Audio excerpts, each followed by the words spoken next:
आपल्या मराठवाड्यामध्ये आपण बंडा बियाणं वापरीत नाहीत हळदीचं.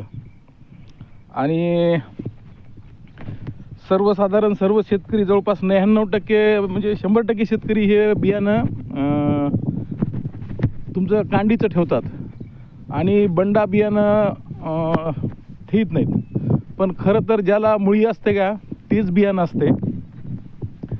नाईलाजानं कांडीला डोळा असल्यामुळे निघावं लागतंय. तर आता मी आज तुम्हाला व्हिडिओ बनवलो याच्यासाठी तुम्हाला फरक दाखवणार आहे. आता हे जे बघायला तुम्ही समोरचं ते बियाणं हे कांडीचं, आणि आता समोर बघा हे आता हे बंड्याचं बियाणं. एका दिवशी दोन्ही बी लागवड केलेली आहे बघा. हे बंडा आणि हे या इकडं कांडी. हे बघा हे बंड्याचं कसं दिसायले. अशा पद्धतीचं एवढा फरक आहे एका दिवसाची लागवड असून.